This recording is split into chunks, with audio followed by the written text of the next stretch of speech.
चलिए बच्चों, तो आज रे ऑप्टिक्स का थर्ड लेक्चर है। अभी तक हमने आपको क्या क्या पढ़ा दिया? तो हमने आपको अभी तक पढ़ा दिया है प्लेन मिरर। प्लेन मिरर में थोड़ा एक आपका पहला इंट्रोडक्शन था रे ऑप्टिक्स में, लाइट क्या होता है, रे क्या होता है वगैरह वगैरह। उसके बाद जो सेकंड लेक्चर आया वो प्लेन मिरर पे था। आज भी तुम देख रहे होगे प्लेन मिरर का हेडिंग है, बट ये लास्ट है। मतलब आज हम लोग स्फेरिकल मिरर में चले जाएंगे। तो आज आपने देखा होगा, आपका जो शेड्यूल है उसमें लिखा होगा स्फेरिकल मिरर पढ़ाई होगी, तो बिल्कुल वही होगी। ये छोटा सा एक टॉपिक है, इसको हम लोग 5 मिनट के अंदर खत्म कर लेंगे, फिर हम लोग चले जाएंगे स्फेरिकल मिरर में। ठीक है, चलिए तो चालू करते हैं। प्लेन मिरर के प्रॉपर्टीज आप अच्छे से पढ़िए, बहुत सारी नई बातें आपने सीखा होगा। आईना आप दिन भर देखते रहते हो, लेकिन इतनी चीजें आप सोचे नहीं होंगे। अगला आज का टॉपिक है velocity of image in plane mirror. यानी अगर आप ऑब्जेक्ट को चलाओगे, जैसे हम ऑब्जेक्ट है, आईना है, तो हम चलते हैं तो आप देखो इमेज भी चलता है। अब आप एक चीज गौर कियोगे, आप ऐसे जाओगे प्लेन मिरर के तो इमेज कहां आता है? सामने। आप जा रहे हो 5 से तो वो आएगा सामने, यानी -5 से, अपोजिट डायरेक्शन है तो।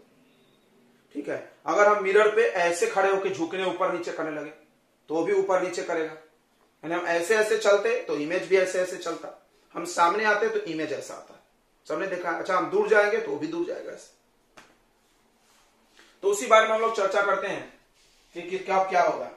इसमें 3 केस हम लोग पढ़ेंगे। केस 1 क्या है? तो when object moves perpendicular to mirror. जो ऑब्जेक्ट मिरर के परपेंडिकुलर चले एंड मिरर इन रेस्ट, और मिरर नहीं चल रहा हो, मिरर दीवार पे टंगी हो, रुकी हो, ऑब्जेक्ट चले सिर्फ। तो ये बहुत आसान है बताना। तो यहां पर ऑब्जेक्ट है। अब ऑब्जेक्ट मान लो ऑब्जेक्ट कुछ वेलोसिटी से आ रहा है, इसको vo बोल दीजिए। चूंकि ये वेलोसिटी जो है बच्चों, देखो ये वेलोसिटी मिरर के प्लेन के कैसे है? परपेंडिकुलर। मिरर ऐसा चल ऐसे रहे हो तो कितने का एंगल है मिरर के साथ? 90। इसलिए यहां लिखा है when object move perpendicular to mirror. जब ऑब्जेक्ट मिरर के कैसा चल रहा हो? परपेंडिकुलर। देखो तो देखो ऑब्जेक्ट इधर आएगा, इसको vo परपेंडिकुलर लिख लो। vo परपेंडिकुलर क्यों? Velocity of object perpendicular to the mirror. तो इमेज कहां जाएगा? देखो ऑब्जेक्ट शुरू में यहां होगा तो इमेज यहां बन रहा होगा। जैसे आप इधर जाओगे दौड़ के तो वो सामने आएगा। मतलब आप इधर जाओगे वेलोसिटी तो वो इधर आएगा। वेलोसिटी ऑफ इमेज इधर आएगा सामने की ओर, परपेंडिकुलर। ये भी सही है। तो मान लो कि अगर आप 5 मीटर पर सेकेंड से जा रहे हो इधर, तो वो सामने भी 5 मीटर से आएगा, लेकिन अपोजिट डायरेक्शन है। इसीलिए हम कौन सा साइन यूज करेंगे? -5 मीटर पर सेकेंड, और कुछ नहीं। बस तो हो गया। तो अगर आप मिरर के सामने चलोगे टाइम 5 से, तो वो भी 5 से आएगा अपोजिट। तो देखेंगे वेलोसिटी ऑफ ऑब्जेक्ट जो होगा परपेंडिकुलर वाला, वो इक्वल होता है वेलोसिटी ऑफ इमेज परपेंडिकुलर वाले के। लेकिन कब इक्वल होता है? अगर मिरर रेस्ट में है। इफ मिरर इन रेस्ट, या रेस्ट में है मिरर, तभी। अगर मिरर भी सामने आने लगे, तुम सोचो, थोड़ा इमेजिन करो, हम जा रहे हैं और आईना भी कोई लेके सामने दौड़े और आप भी सामने दौड़ रहे हो, क्या हो गया? कुछ अलग होगा बिल्कुल। या आप मिरर लेके सामने दौड़ रहे हो, आप पीछे भाग रहे हो, नहीं मेरा फोटो नहीं बनना चाहिए, तो तुम पीछे भाग रहे हो, तो उस केस में क्या होगा? अगला केस है। ठीक है, तो यहां पर कुछ कॉन्सेप्ट नहीं है कि अगर परपेंडिकुलर में आप 5 से चलोगे तो इमेज -5 से खत्म। आप 6 से चलोगे वो -6, आप 7 से चलोगे वो -7, कहानी खत्म। तो केस 2 देखेंगे। केस 2 क्या है? When object moves perpendicular to mirror and mirror is also moving.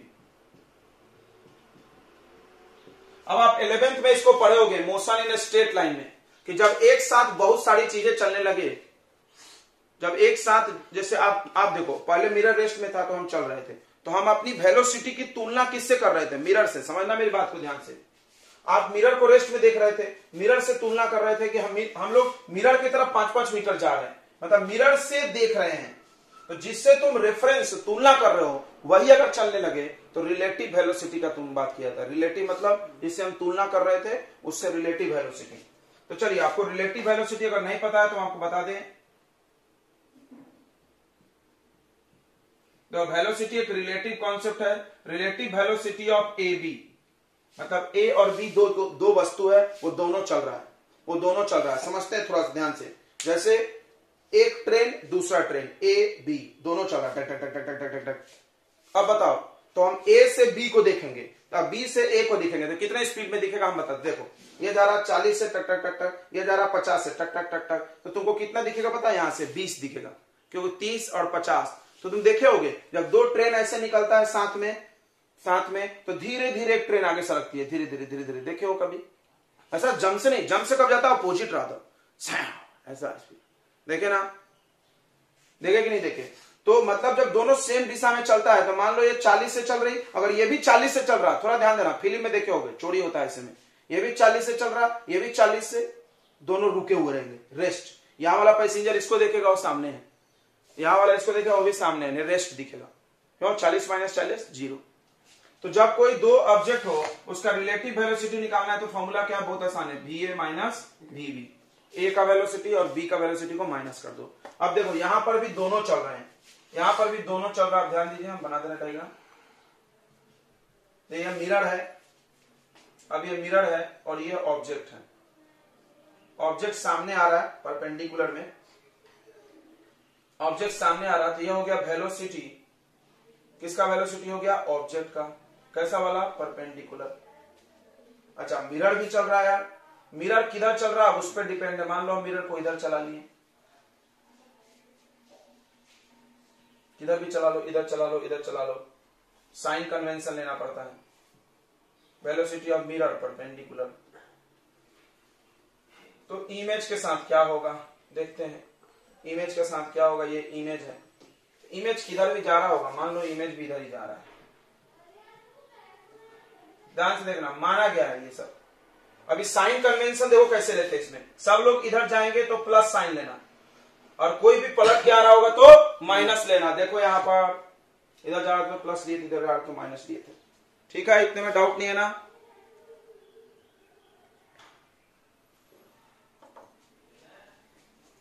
ठीक है, चलिए। तो अब रिलेटिव वेलोसिटी का फॉर्मूला हम लोग लगाएंगे। क्या? तो अभी तुमने देखा, देखो इधर कि वेलोसिटी ऑफ ऑब्जेक्ट, ऑब्जेक्ट का वेलोसिटी किससे तुलना कर रहे हैं? मिरर से। तो velocity of object with respect to mirror, कौन वाला वेलोसिटी? परपेंडिकुलर वाला, इक्वल होता है। यही फॉर्मूला हम फिर से लगा रहे हैं, velocity of image with respect to mirror. फिर से सर ये समझा नहीं, अरे यार हम लोग यहां भी यही फॉर्मूला लिखे हैं, velocity of object with respect to mirror और velocity of image with respect to mirror. तो कोई बोला मिरर क्यों नहीं लिखे हो? क्योंकि मिरर रेस्ट में है, कोई मतलब नहीं है उसका वेलोसिटी लिखे हो, तो जीरो में। अभी हम क्या बता रहे, तुम जिस चीज से तुलना कर रहे हो, हम मिरर को देख रहे थे, ये देखो ये रुका है, हम इसको देख रहे थे कि चल रहे हैं।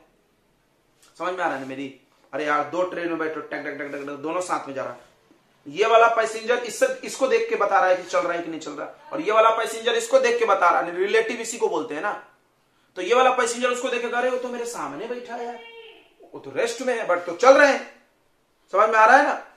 तो आप जिससे तुलना कर रहे हो अगर वो भी चलने लगे, जिसको आप कंपेयर, जैसे मान लो हम दीवार से देख के बता रहे हैं कि हम रुके हैं, वो दीवार रुका है, हम यहीं पे रुके हैं। मान लो दीवार और हम दोनों साथ में चलने लगे, तो कौन से वेलोसिटी का फॉर्मूला यूज करोगे? रिलेटिव। एक्चुअली वेलोसिटी में हमेशा रिलेटिव ही यूज होना चाहिए, लेकिन आप इसको ऐसे सिंपली समझ सकते हो। कोई बोले ये नया कहां से लिख दिया आपने, प्रूफ ही नहीं किए। बोले क्या लिखा हुआ है, देखो ये क्या लिखा हुआ है, लिखा है कि नहीं लिखा है? अच्छा यहाँ माइनस छूट गया बच्चों, माइनस छूटा है कि नहीं? ये इधर तो ये इधर, यहां भी आप माइनस लगा लीजिए। कोई बोलेगा सर ये तो आप प्लस बनाए हो, अरे यार तो तुम माइनस बना लो, कौन सा रॉकेट साइंस है, हमको पता थोड़ी है किधर जा रहा है, बट जनरली देखा गया अपोजिट।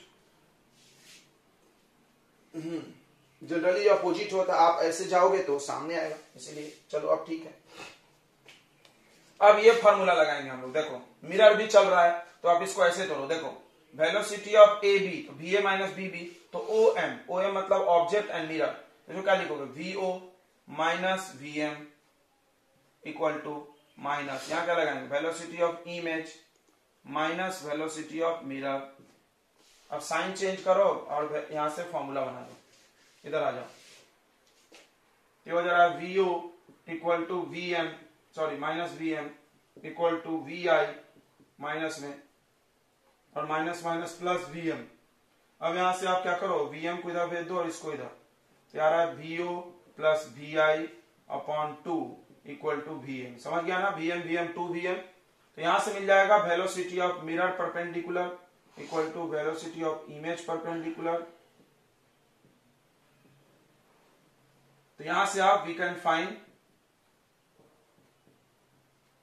वेलोसिटी ऑफ इमेज, यहां से आप वेलोसिटी ऑफ इमेज निकाल सकते हो यूजिंग साइन। याद रखना ये साइन के साथ यूज होगा।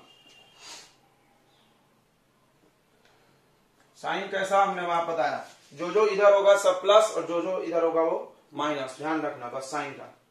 चलिए तो इस पर हम लोग एक क्वेश्चन कर लेते, छोटा सा नोट कर लिया होगा आपने। हाँ देखिए एक मिरर है बच्चों, ये मिरर सामने आ रहा, इधर आ रहा, देखना साइन देखना 2 मीटर पर सेकेंड से, और यहाँ एक ऑब्जेक्ट है जो इधर जा रहा 5 मीटर पर सेकेंड से। तो बोला फाइंड वेलोसिटी ऑफ इमेज। तो आपको क्या दिया है, ध्यान से सुनना, ध्यान से समझना मेरी बात। ये दिया आपको वेलोसिटी ऑफ ऑब्जेक्ट 5 मीटर पर सेकेंड, और ये दिया है देखो इधर जो होगा वो पॉजिटिव लिया जाएगा, तो ये प्लस नहीं हो। वेलोसिटी ऑफ इमेज कितना लोगे, -2। अब फॉर्मूला लगाइए, क्या फॉर्मूला था, वेलोसिटी ऑफ ऑब्जेक्ट परपेंडिकुलर वाला, ये भी परपेंडिकुलर है, ये भी परपेंडिकुलर है, plus velocity of image perpendicular वाला upon 2 equal to velocity of mirror perpendicular वाला। ये भी परपेंडिकुलर वाला। ऐसे चलने लगे तो ये फॉर्मूला ऐसे यूज नहीं होगा, तिरछा अगर चले तो, समझ रहे हैं। तो velocity of object 5, velocity of image पता नहीं, ये 2 इक्वल टू -2, ठीक है। तो ये इधर चला जाएगा, तो वेलोसिटी ऑफ इमेज आ जाएगा -4, ये 5 इधर प्लस है -5, तो -9 मीटर पर सेकेंड। यानी इमेज आपको, ये जो इमेज है बच्चों वो इधर आता हुआ दिखेगा, कितने स्पीड से, 9 मीटर से दिखेगा। हम उसको माइनस लगा के बोल रहे हैं, हम उसको साइन के साथ बोल रहे हैं, बट आ तो 9 से ही रहा होगा ना, जैसे 5 तो ये -5 हम बोलते हैं, बट आ रहा है 5 से, तो 9 से सामने आएगा। देखो ये 5 से आगे जा रहा तो ये 9 से सामने आएगा, माइनस लिख लो कोई दिक्कत नहीं, ठीक है। आपको आगे होगा समझ में। दूसरा क्वेश्चन आप देख लीजिए, दूसरा केस आप देख लेते हैं, केस 3 बच्चों पैरेलल चलेंगे तो when object moves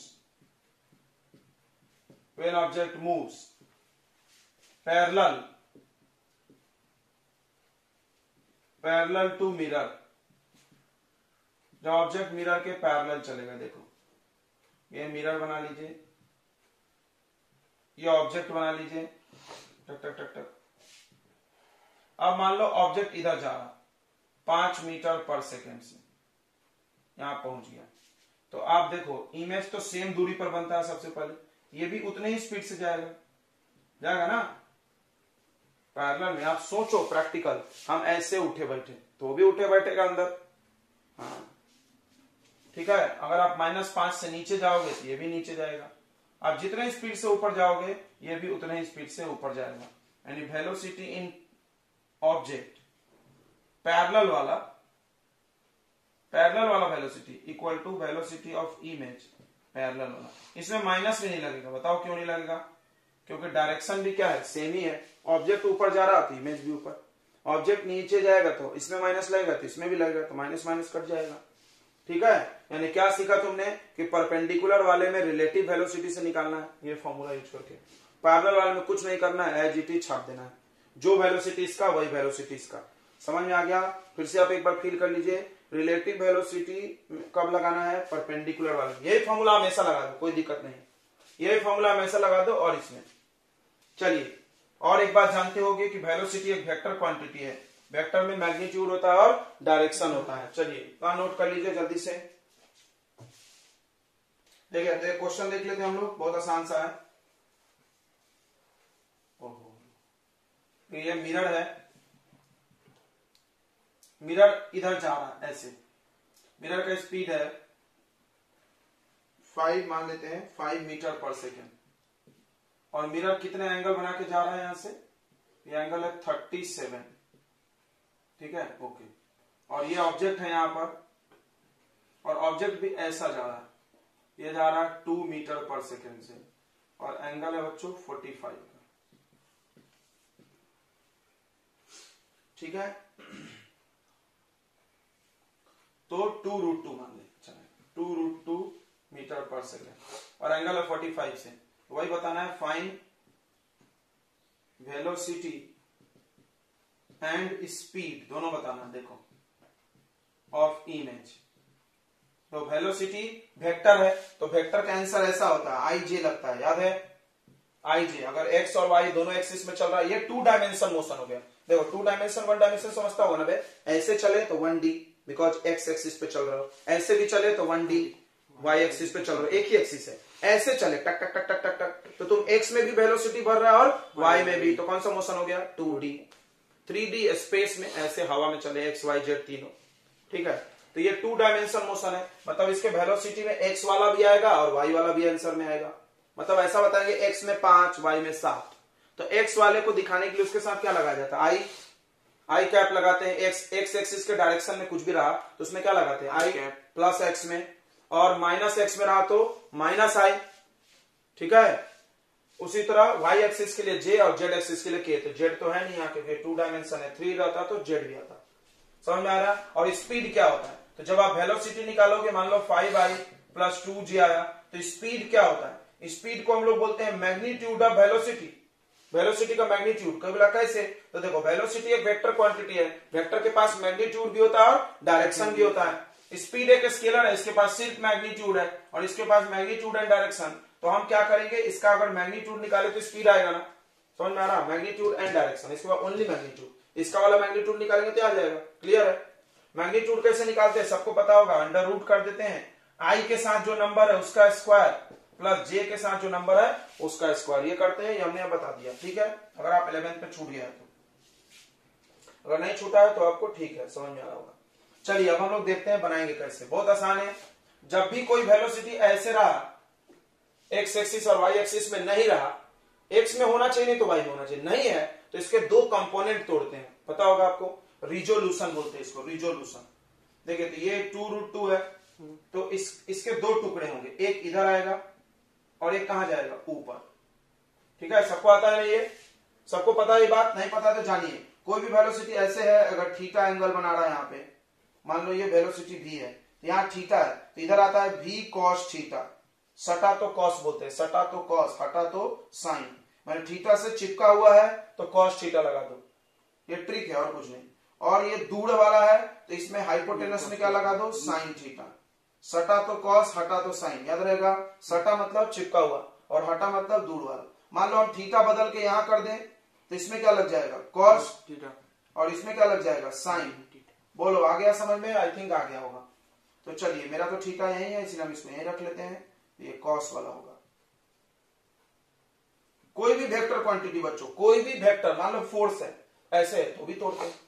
कोई भी वेक्टर को ऐड करने का एक तरीका होता है, रिजोल्यूशन इसको बोलते हैं। क्या बोलते हैं इसको, रिजोल्यूशन ऑफ वेक्टर, ठीक है।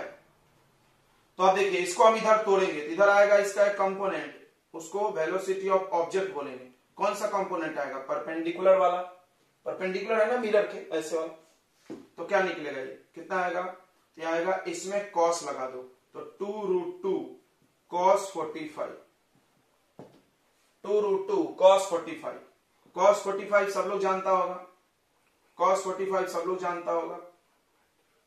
इसको हम अलग से डायग्राम बना दें थोड़ा बड़ा,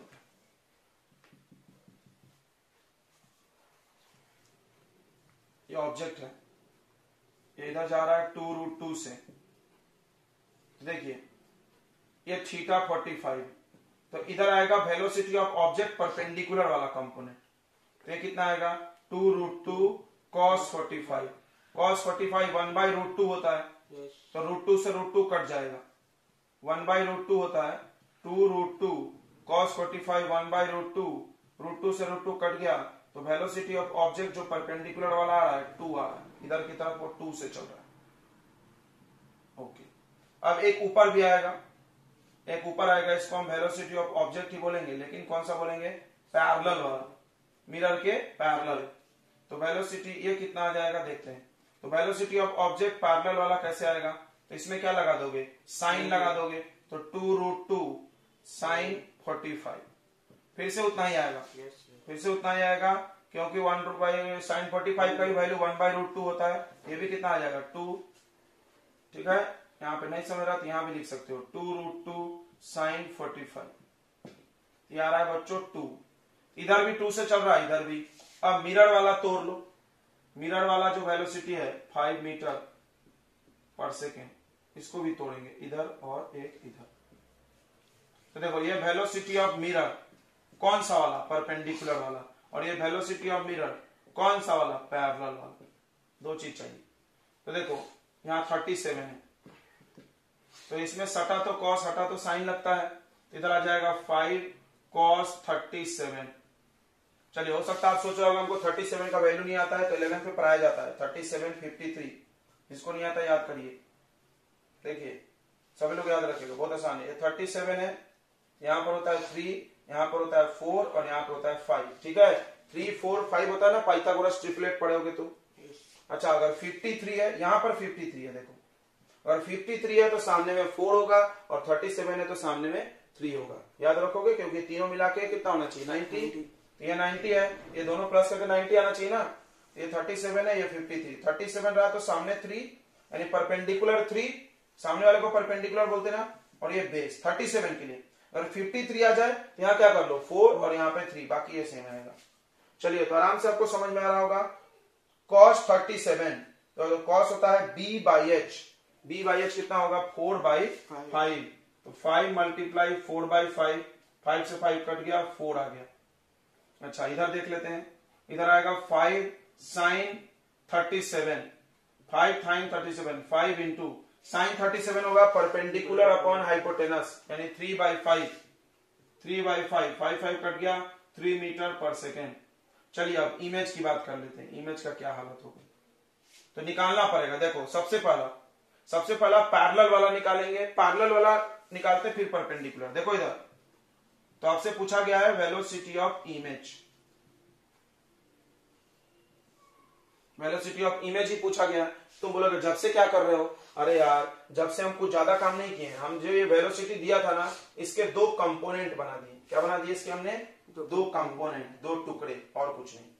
क्यों बना दिए, बनाना पड़ता है, फिजिक्स में ऐसे ही बनाना पड़ता है। अगर ऐसा है तो 2 कंपोनेंट बनाना पड़ेगा, बना दिया हमने, कुछ किया नहीं, बहुत आसान है, एक लाइन हो सकता था। अब साइन कॉस लगा दिया हमने, ठीक है। अब हम अपने फार्मूला पे आएंगे, आपको सिखाया गया। तो क्या सिखाया गया है कि वेलोसिटी ऑफ इमेज अगर चाहिए परपेंडिकुलर वाला, तो ये फॉर्मूला लगाए, V O perpendicular plus V I perpendicular upon 2 equal to velocity of mirror perpendicular. और साइन कन्वेंशन याद रखिए, इधर जिसका मुंह है उसमें प्लस देना है। देखिए, तो ऑब्जेक्ट की बात करते हैं। ऑब्जेक्ट का वेलोसिटी परपेंडिकुलर वाला कितना है भाई, 2, ये लिखा हुआ है, दिख रहा है ना। वीओ परपेंडिकुलर आया ना 2 मीटर पर सेकेंड, तो चलिए ये 2 लिख दीजिए, प्लस वी आई पता नहीं है, देख लेंगे। वेलोसिटी ऑफ मिरर, देखो तो मिरर किधर जा रही है, मिरर ऐसे जा रहा होगी, तो वो भी +4 होगा, तो वी आई हो जाएगा 4 2 जा 8, 8 - 2 यानी 6 मीटर पर सेकेंड। बोलिए बच्चों, आ गया समझ में इतनी बातें, नहीं आया? ओके, तो अब हम लोग इधर थोड़ा सा इरेज करने वाले हैं। हम क्वेश्चन नोट कर लिए ना, थोड़ा सा जगह की जरूरत है मेरे को, ये हटा देंगे, यहां भी सब लिखा हुआ है। अब आ जाते हैं पर पैरेलल वाला, तो पैरेलल वाले के लिए डायरेक्ट फॉर्मूला है, वेलोसिटी ऑफ ऑब्जेक्ट जो होगा पैरेलल वाला इक्वल होगा वेलोसिटी ऑफ इमेज पैरेलल वाले के। तो ऑब्जेक्ट का पैरेलल में कितना वेलोसिटी है, 2।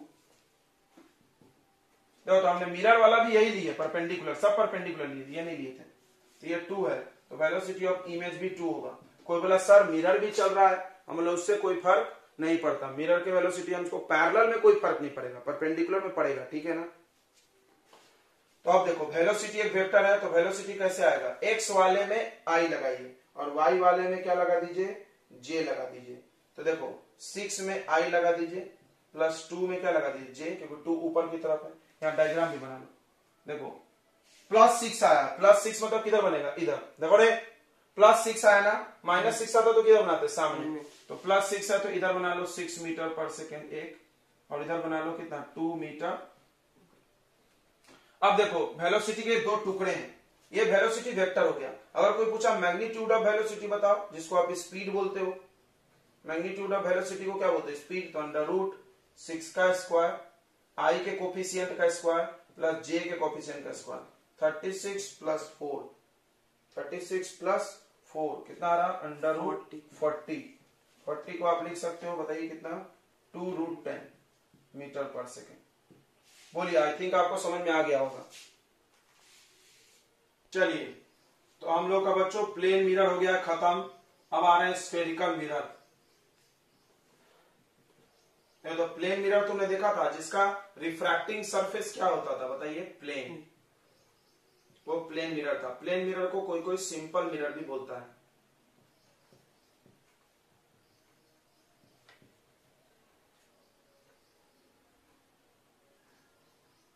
सिंपल मिरर, ठीक है। अब सुनो, अब आते हैं स्फेरिकल मिरर। तो तुम जानते होगे, गोला जानते होगे, स्फीयर ऐसा होता है, पूरा फुटबॉल जैसा, बॉल जैसा, उसमें से आप ऐसा काट लो, समझ में आ रहा, ऐसा गोल सा इतना बार काट के निकाल लो, या स्क्वायर शेप में काट लो, कैसे भी काट लो, समझ में आ रहा है। अब फुटबॉल इमेजिन करिए, फुटबॉल, उसमें से आप कैसा भी शेप काट सकते हो ना, ऐसे चौकोर में, गोला। तो वो जो कट के मिरर निकला, वो कौन सा मिरर होगा, स्फेरिकल मिरर।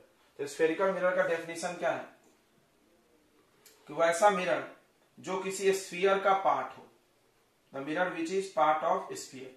अब मिरर है तो सिल्वर पॉलिश करना होगा, सिल्वर पॉलिश, तो मान लो हमने सिल्वर पॉलिश बाहर साइड में किया, ये बाहर है ना, समझता है, फुटबॉल है, फुटबॉल के बाहर सिल्वर पॉलिश करके मिरर काटो, तो ये जो मिरर कटा, ये कौन सा मिरर कटेगा, बताइए, कॉनकेव मिरर। इसका डेफिनेशन ये भी लिखा था, the mirror in which silver coating surface is outward, बाहर की तरफ, और रिफ्लेक्टिंग सरफेस कहां, इनवर्ड। यहां पर सेंटर ऑफ कर्वेचर है, सब लोग जानते होंगे, ये सी को क्या बोलते हैं हम लोग, सेंटर ऑफ कर्वेचर।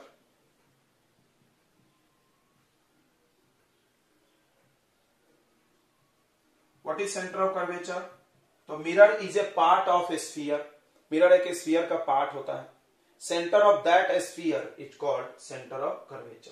ये कुछ नहीं, जिस गोले से काटे उसका सेंटर है, ठीक है।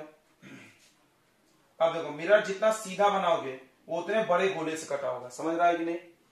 मिरर जितना सीधा, जैसे ऐसे गोलाई करते जाओगे, मान लो हम ऐसा मिरर लाए, तो ये छोटा सा सर्कल होगा, होगा ना, स्फीयर, सॉरी, छोटा सा स्फीयर। और हम ऐसा लिए तो बड़ा स्फीयर होगा, इमेजिन करिए। तो मिरर का कर्वेचर, कर्वेचर समझ रहा है ना, ऐसा कर्व पार्ट जितना खुलेगा उतना वो क्या होगा, बड़ा होगा। तो तुम बोलोगे मेरे घर में जो आईना है, कॉनकेव मिरर या कॉन्वेक्स, तो ऐसे सीधा दिखता है। तो मान लो अगर सीधा दिखता है, प्लेन मिरर नहीं, आपके जो बाइक में लगी है वो भी तो ऐसी है, तो कैसे होगा सीधा, बताइए, एकदम सीधा कैसे दिख रहा, बहुत बड़े गोले से काटे होंगे, समझ में आ रहा।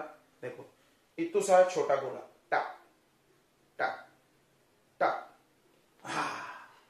समझ में आ गया ना। इससे आपका मिरर सीधा दिखता है, और कुछ नहीं, बहुत बड़े गोले से। आप इसको इमेजिन भी कर सकते हैं, मान लो हम यहाँ एक बड़ा सा जीरो बना, ये देखो, अब यहां से हम इतू सा लाइन काटे, अब देखो इस लाइन को ध्यान से, ये सीधा ही दिख रहा है ना, जैसे पृथ्वी गोल है और आप जहां खड़े हो बोरगांव में हो तो गोल नहीं दिख रहा, ऐसा गोला ही दिख रहा, नहीं सीधा दिख रहा, क्यों, वही, यही सब लॉजिक है उसके पीछे, ठीक है। चलिए,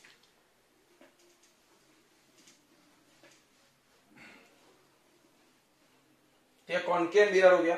तो कॉनकेव मिरर में क्या होता है बच्चों, तो सेंटर ऑफ कर्वेचर का आप डेफिनेशन लिख लोगे खुद से, लिख दें हम, कोई जरूरत तो नहीं है डेफिनेशन की, बस नोट्स सजाने के लिए है। सेंटर ऑफ कर्वेचर क्या होता है, तो mirror is a part of a sphere, mirror is a part of a sphere, centre of that sphere is called centre of curvature, आप नोट कर लीजिए। अब आते हैं कॉनकेव मिरर पे। कॉनकेव मिरर क्या है, वैसा मिरर जिसमें सिल्वर कोटिंग सरफेस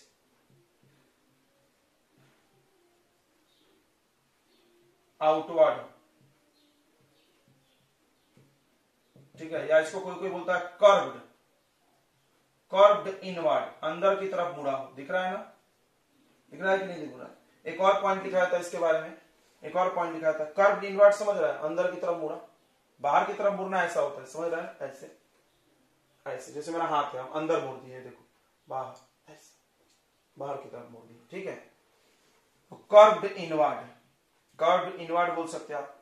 एक और पॉइंट बोल सकते हो, वैसा मिरर जिसमें सेंटर ऑफ कर्वेचर, ये देखो, ये देखो सामने वाला कौन सा सरफेस होता है बताइए? रिफ्लेक्टिंग सरफेस, रिफ्लेक्टिंग, बताया था हमने, इसका नाम बार बार आता है।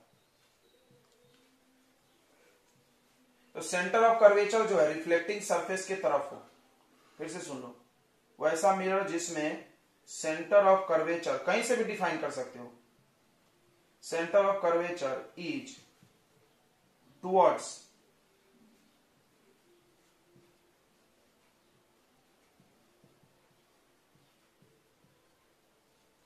Reflecting surface, centre of curvature reflecting surface के तरफ होगा। ठीक है बच्चों, इतनी बातें समझ में आ गई? ओके, तो centre of curvature reflecting surface के तरफ होगा। ये सब कॉनकेव के लिए। अब कॉन्वेक्स के लिए देखते हैं। तो एक बड़ा सा गोला लीजिए, ज्यादा बड़ा हो गया, और ये इसका सेंटर है। अब आप इसमें सिल्वर पॉलिश बाहर की तरफ करो, फुटबॉल के बाहरी, ओ सॉरी, बाहर करोगे तो कॉनकेव ही बन जाएगा। बाहर नहीं करो, किधर करो? उल्टा, अंदर, अंदर से सिल्वर पॉलिश करिए और फिर इसको काट लीजिए। तो ये कौन से मिरर का निर्माण होगा? इधर डॉटेड बनाइए, कॉन्वेक्स। तो ये कॉन्वेक्स बनेगा, ठीक है, ये कॉन्वेक्स बनेगा। हो सकता है आप ये सब जान रहे हो।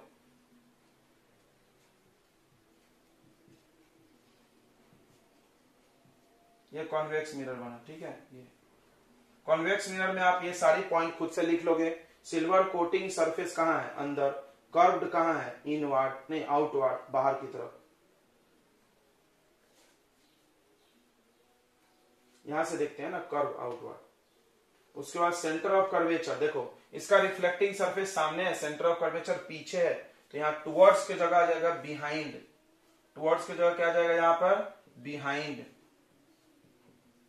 पीछे। बस इतनी सी बात है। सेंटर ऑफ कर्वेचर भी आपने लिख ही लिया होगा। चलिए आगे बढ़ते हैं और कुछ कुछ डेफिनेशंस उसको नोट करते हैं।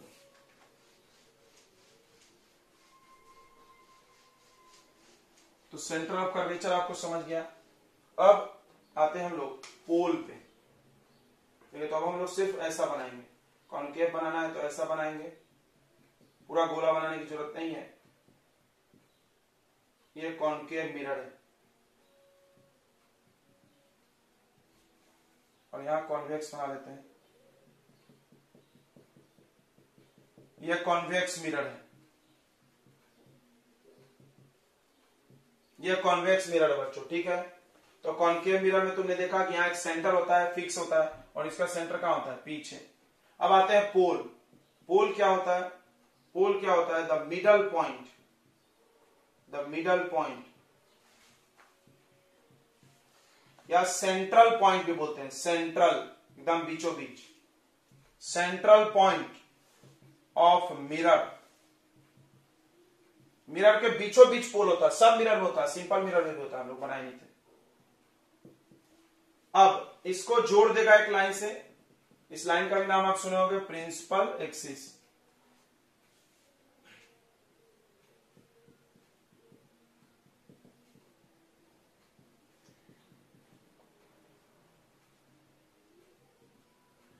तो प्रिंसिपल एक्सिस क्या होता है? द इमेजिनरी लाइन, काल्पनिक है, दिखता नहीं है ये।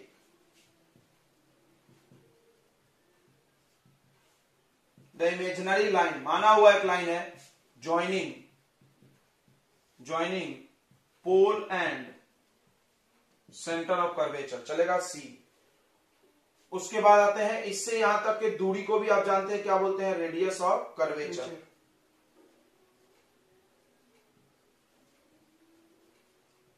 बस ये सब एक डेफिनेशन, एक नाम है जो आप सुन लीजिए बार बार। रेडियस ऑफ कर्वेचर हो जाएगा द डिस्टेंस बिटवीन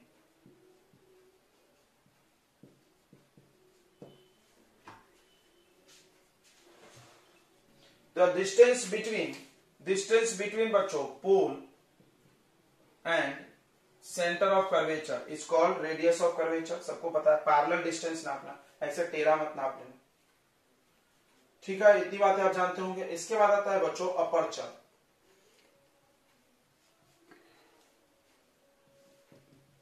तो अपर्चर क्या होता है, जैसे मान लीजिए आपका मिरर ऐसा गोल है, ऐसे ही रहता है, आप मेकअप मिरर देखो तो आप इसका ऐसा लंबाई नाप लो, डायमीटर। अच्छा, कोई जरूरी नहीं है गोल है, मान लो मेरे घर में तो बाइक में जो लगा है तो ऐसा है, तो आप इसका ये नाप लो, लेंथ ऑफ रिफ्लेक्टिंग सरफेस, ये अपर्चर है, समझ गया, अपर्चर लंबाई। तो आप अपर्चर को लिख सकते हो द लेंथ या diameter of reflecting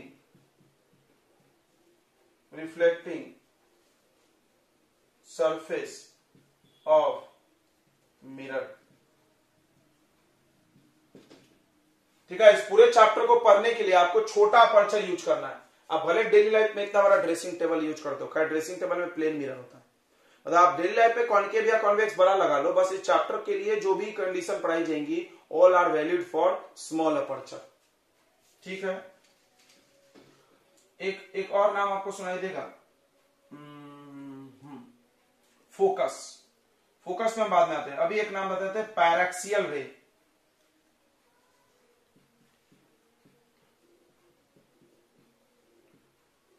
paraxial raise, तो पैराक्सियल रेज क्या होता है, देखो तो मिरर है, ये प्रिंसिपल एक्सिस है, ये पोल है, ये सेंटर है।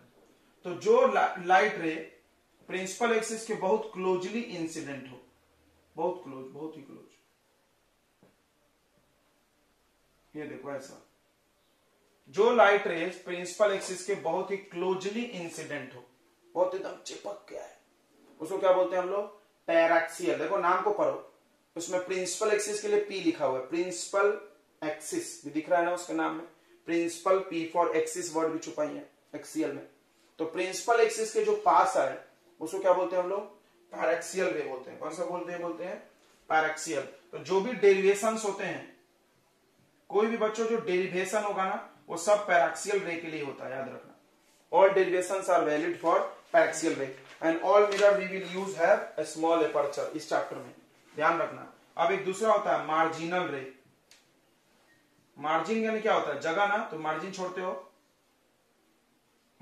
होंगे ना अपने कॉपी में, तो मार्जिनल रे क्या हो गया, जो लाइट रे बहुत दूर बनाएंगे, ऐसा मार्जिन छोड़ के बनाएंगे, ऐसा light ray incident far away from principal axis, दूर होना चाहिए उसको मार्जिन, इसका उल्टा ही। तो हम लोग इसको पढ़ने वाले हैं, तो हम इतना चिपका कर डायग्राम बनाएंगे तो तुमको कुछ समझेगा नहीं, इसलिए टीचर बनाते वक्त ऐसा रे दिखाता है, बट एक्चुअली वो जूम किया हुआ डायग्राम, ऐसा सोचो। हकीकत में इतना पास में होना चाहिए, और भी पास। सबको ये बातें समझ में आ रही है ना। तो all we will study about paraxial ray, but we will represent like marginal, but actually वो मार्जिनल नहीं है। मार्जिनल रे के लिए हम लोग नहीं पढ़ रहे हैं, ठीक है। ये दो नाम आप नोट कर लीजिए। पैराक्सियल रे क्या हो गया, the ray which incident very close to principal axis, very close लिख लेना। मार्जिनल रे the ray which is not paraxial, बात खत्म, ठीक है। अब आते हैं फोकस पे बच्चों, प्रिंसिपल फोकस या फोकस बोलते हैं आप, जो यहां हेडिंग बदल दीजिए, इसी में बना लेंगे हम लोग।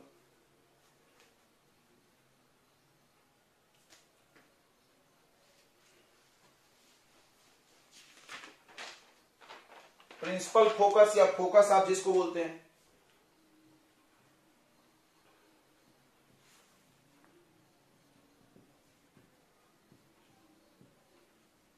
प्रिंसिपल फोकस या फोकस, ध्यान दीजिए। अब देखो ध्यान से सभी लोग, अब क्या करना है, आपको पैरेलल लाइट लाना है। जब लाइट पैरेलल आती है तो कॉन्केव मिरर में ऐसा देखा जाता है कि सारा लाइट एक ही जगह क्या हो रहा है, इकट्ठा हो रहा है, और जिस पॉइंट पे इकट्ठा हो रहा है उसको क्या बोलते हैं, फोकस, जानते होगे तुम। इसी वजह से इसको हम लोग कन्वर्जिंग मिरर भी बोलते हैं, ये सब नाम सुने होंगे। कन्वर्ज मतलब होता है इकट्ठा करना, कन्वर्ज मतलब क्या होता है, इकट्ठा करना। अब देखो इसमें क्या होता है, इसमें लाइट आई तो ये ऐसे भगा देता है, ऐसे, तो पीछे बढ़ा के आप देखोगे तो ऐसा महसूस होगा कि एक ही पॉइंट से आ रहा है पूरा लाइट, तो आपको लगेगा कि लाइट ऐसे फैल रहा है, ऐसे समझ में आ रहा है। तो इस वजह से इसको कौन सा मिरर बोलते हैं? डाइवर्जिंग, डाइवर्जिंग मिरर भी बोलते हैं। तो कोई भी पूछ सकता है why concave mirror is called converging, because it collect the light coming parallel to the principal axis. Parallel आएगा जब कलेक्ट करेगा, याद रखना, सबको नहीं। और इट विल स्प्रेड, स्प्रेड करेगा। देखो डाइवर्ज मतलब स्प्रेड, कन्वर्ज मतलब कलेक्ट, याद करो, C for converge, C for collect, diverge spread, ठीक है। तो फोकस क्या है? तो फोकस का डेफिनेशन क्या है? फोकस का लिख लेते हैं हम लोग, when light rays incident parallel to principal axis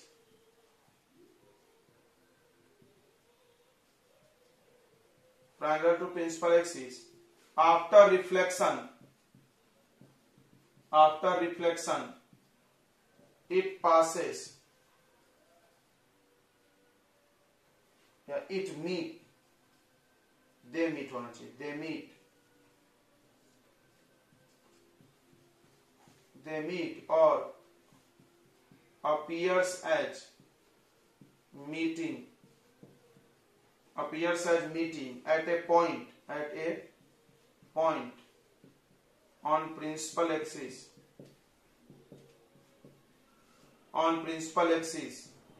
it's called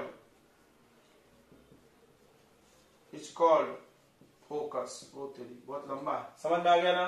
parallel आने वाली लाइट रे रिफ्लेक्शन के बाद जिस पॉइंट पे, अच्छा एक पॉइंट लिखा है मीट मतलब मिलती है, अपीयर्स एज मीटिंग, लगता है कि मिल रहा है। देखो ये लगता है ना, हकीकत में तो नहीं हो रहा।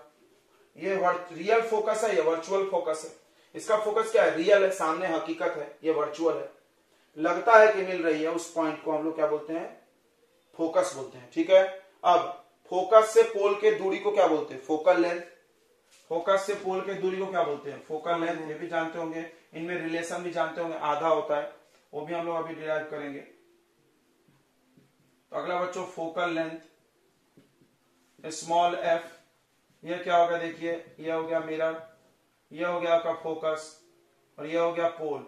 तो फोकस और पोल के बीच की दूरी को क्या बोलते हैं? Focal length. फोकल लेंथ क्या हो गया? The distance between pole and focus. Distance between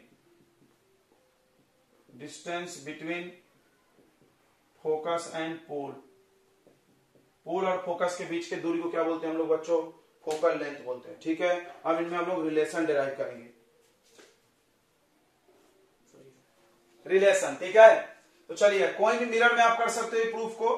concave mirror में करिए, ज्यादातर आता है, तो कॉन्वेक्स में भी किया जा सकता है। देखिए तो आपको इस रिलेशन को प्रूफ करने के लिए ऑब्जेक्ट इमेज नहीं बनाना है, एगो लाइट बनाना है, बस पैरेलल वाला एगो लाइट बनाना है। आप मार्क कर लीजिए, ये सेंटर ऑफ कर्वेचर है, ये फोकस है, ये पोल हो गया। एक लाइट रे आप ऐसा तुम गिरा दो, पैरेलल लाइट आती तो कहां से जाती? सबको पता है, फोकस से। यहां से ले लो इसको, बस इमेज मत बनाने लगना, इसमें ऐसे ही करते हैं। यहां एक ट्रायंगल बन रहा है, देख लीजिए, और यहां से परपेंडिकुलर ड्रॉ कर दो। इसका नाम दे देते हैं ए एम, का नाम हो गया, हाउ हो गया। अब बहुत सारे लोग क्या करते हैं, इस एंगल को मान लेते हैं थीटा वोटा, तो बना देते हैं, चलता है, उससे बन जाता है, ठीक है। अब देखो ये है एंगल ऑफ इंसिडेंस, सबको पता है ना, आई, और ये है angle of refraction. Angle of refraction क्या होता है? एंगल बिटवीन, ओहो रुको रुको रुको, ये आई नहीं है, कुछ भी बोल रहे तुम।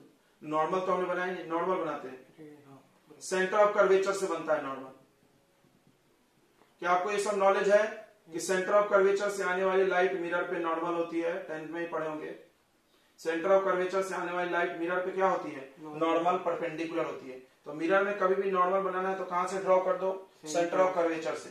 तो देखो याद करो, लाइट रे में ये नॉर्मल, तो इंसिडेंट रे और नॉर्मल के बीच का एंगल आई, तो ये हो गया आई, एंगल ऑफ इंसिडेंस, बहुत अच्छा। और ये हो गया नॉर्मल और रिफ्रैक्टेड बीच का एंगल आर, और दोनों आपस में क्या होता है? इक्वल। तो हम इसको थीटा मान रहे हैं, तो इसको भी क्या मान सकते हैं? थीटा। अच्छा आप देखो ये लाइन इसके पैरेलल है, ये वाला एंगल इक्वल होगा अल्टरनेट, तो ये भी थीटा, यानी ये तीनों एंगल क्या हो गया इक्वल। अब इस ट्रायंगल में आ जाओ, छोटू सा ट्रायंगल, इस ट्रायंगल में दो साइड इक्वल है, सॉरी दो एंगल इक्वल है, ऐसा है ना ट्रायंगल, ये थीटा ये भी थीटा, तो अगर दो एंगल इक्वल हो तो उसके सामने के दो साइड भी आपस में क्या होंगे इक्वल, काम खत्म। अब हमने क्या बोला, ये पैरेक्सियल रे है, कौन सा रे है पैरेक्सियल रे, मतलब ये क्लोजली आएगा, मान लो ये क्लोजली आएगा तो ए पॉइंट यहां कहीं होगा, सोच के देखो ए पॉइंट यहां कहीं होगा, तो ए जब यहां पर होगा तो बताओ ए से एफ की दूरी और एफ से पी की दूरी क्या होगी इक्वल, नहीं समझा सर, अरे यार देखो ये है एफ, मान लो ये ऐसा आता है ऐसा, तो बताइए ए यहां होता पी यहां, तो ए एफ और ए पी लगभग क्या होता इक्वल, क्लोज आता तो यस आ रहा है समझ में। देखिए तो इतना क्लोज बनाएंगे तो तुमको समझेगा नहीं, इसलिए हम लोग टीचर्स लोग कैसा दिखाते हैं, दूर दिखाते हैं, ये परपेंडिकुलर की जरूरत इसमें नहीं है, चलो दूर दिखाते हैं, समझ में आ गया। तो आप पेपर में आएगा तो इसके लिए थोड़ा सा आपको इंट्रोडक्शन भी लिखना होता है। इंट्रोडक्शन क्या लिखना पड़ेगा कि आप एक लाइट रे मान लो, यहां पे ए मानते हैं, तो let A B is a incident ray, A B is incident ray, जो कि कैसे इंसिडेंट हुआ है, इंसिडेंट पैरेलल टू, पूरा कान लिख देना खुद से, incident parallel to principal axis and passes through focus after reflection and draw a normal from centre of curvature, इतना लिख लोगे ना, बिल्कुल लिख लोगे। अब आप लगाइए यहां पे आ जाइए, यहां पे नाम लिखिए, तो क्या angle A B C, angle A B C equal to angle, यानी ये ए बी सी समझ रहा, ये वाला इसका नाम बताओ C B F, angle C B F दोनों इक्वल होगा, कोई बोला क्यों, तो एंगल आई इक्वल होता है एंगल आर के, लॉ ऑफ रिफ्लेक्शन, सही है। अब बताओ ये वाला एंगल इसके इक्वल लिखो, इसको इक्वेशन 1 मानो, तो A B C, angle A B C and कर दो इक्वल टू, ये वाला एंगल का नाम क्या होगा बताओ बी सी एफ, समझ में आ रहा होगा ना, ज्यादा भारी तो नहीं लग रहा है, भारी लग रहा है तो 1 2 3 कर सकते हैं, 1 2 3 1 2 3 कर दे क्या, तो 1 2 3 कर देंगे, बहुत लोग नाचेगा, वाह ग्रेट, आसान लग गया, 1 2 3, चलो 1 2 3 1 2 3 हो गया, तो 1 2 3 में आ जाते हैं हम लोग। तो सबसे पहले लिखेंगे एंगल 1 इक्वल टू 2, देखो कितना मजा आ रहा है, इक्वेशन 1, और एंगल 1 इक्वल टू 3 भी लिखेंगे क्योंकि वो पैरेलल है, angle 1 equal to angle 3, equation 2, कोई बोला क्यों, तो आप बोलिए अल्टरनेट एंगल, अल्टरनेट एंगल, सुने होंगे आपने कि जब दो लाइन पैरेलल हो, जब दो लाइन पैरेलल ऐसे कोई काट रहा है तो ये वाला एंगल इधर वाले के इक्वल होता है।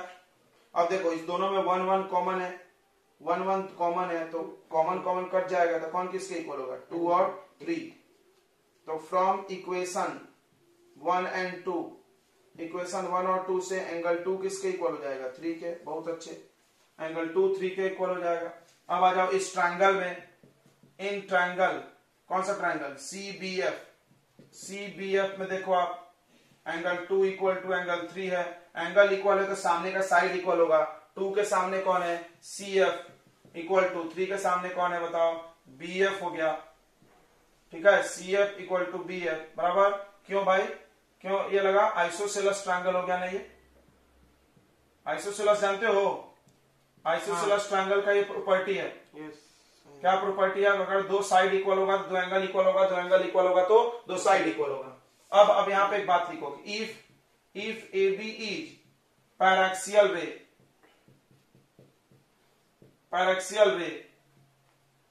अगर ए बी पैरेक्सियल रे है देन मतलब बहुत क्लोज आया, इसका क्या मतलब होगा बताइए, बी एफ किसके इक्वल हो जाएगा, ये हटा दो, बी एफ किसके इक्वल हो जाएगा पी एफ के, बी एफ इज लगभग इक्वल टू पी एफ।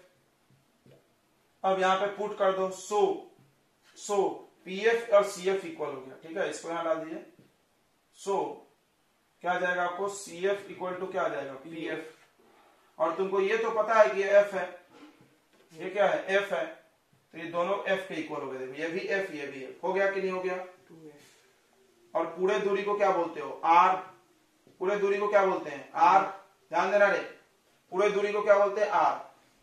अब ध्यान देना सभी लोग, आपको क्या चाहिए, आर का वैल्यू चाहिए, देन आर का वैल्यू चाहिए आर इक्वल टू 2f। अब साइन कन्वेंशन अगर लगाओगे तो लगा लो माइनस आर, सामने में तो माइनस लगेगा, जो भी चीज इधर होता है माइनस होता है। क्यों, तुम पढ़े हो कोऑर्डिनेट ज्योमेट्री, एक्स एक्सिस इधर -1 इधर +1, वाई वाला रूल लगेगा। ये यहां पर मान लो ओरिजिन और इधर ऐसे कोऑर्डिनेट बना दो, यहाँ पे एक लाइन बना दो वाई एक्सिस, देखो इधर आ रहा है माइनस में होगा, तो आर इक्वल टू क्या हो जाएगा, आर इक्वल टू देखो ये भी एफ ये भी एफ, एफ प्लस एफ हो जाएगा क्या, नहीं समझ रहा, अरे R equal to C F plus P F तो होगा भाई। आर का नाम क्या है सी पी, इसका वैल्यू डालो माइनस आर, इसका minus F plus minus F, तो R equal to 2f, minus से माइनस कट गया, ठीक है, तो एफ इक्वल टू क्या हो जाएगा बताओ, आर बाई 2। समझ में आ गया सबको, नोट कर लीजिए जल्दी से इसको।